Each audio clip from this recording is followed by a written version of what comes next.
Here's my guide to best practices in science. I started off with a list of the best ways to engage students in the classroom.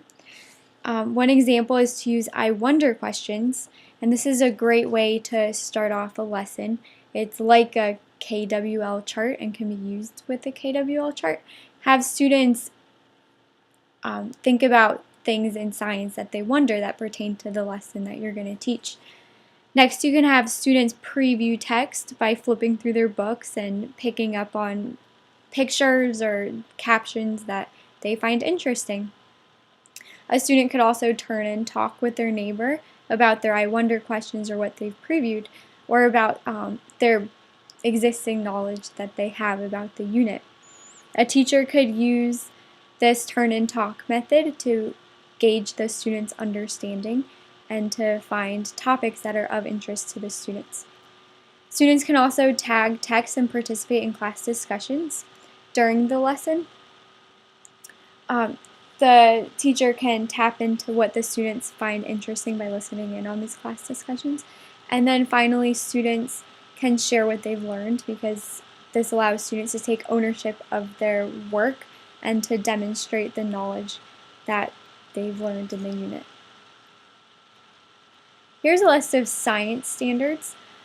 They've recently added engineering to these standards, and engineering is incredibly important because it gives a real-world context to science, and it emphasizes the role of problem solving in science. The 4 disciplines of the science standards are physical science, life sciences, earth and space sciences, and the new addition, which is engineering, technology, and the application of science. Finally, I've listed the qualities of best practice in teaching science. So first, teachers should build on students' curiosity about natural forces. Students they naturally want to ask questions and they want to know about these forces, and this is a great way to get the students motivated to learn. Next, teachers want to have the students actually do the science, which means participating in activities and labs that gets the students working in a very hands-on way with these concepts. Teachers should have the students focus on real-world application, and this could be done by focusing on engineering and problem-solving abilities of science.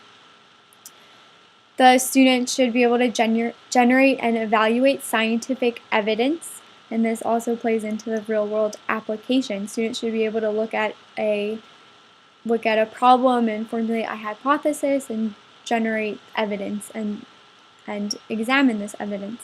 They should understand the development of scientific knowledge.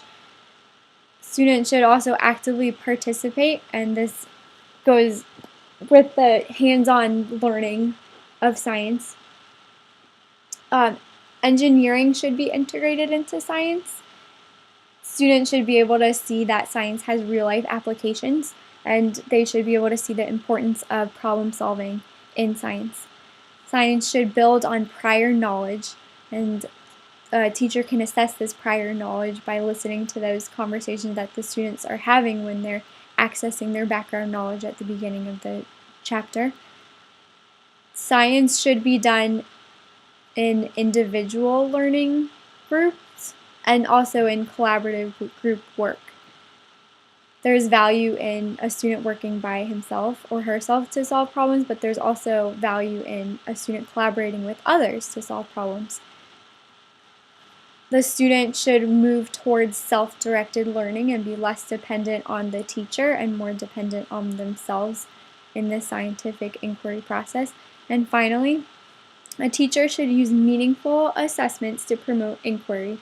The assessments shouldn't just cover the content, but it should also promote questioning and observation of the world around the students.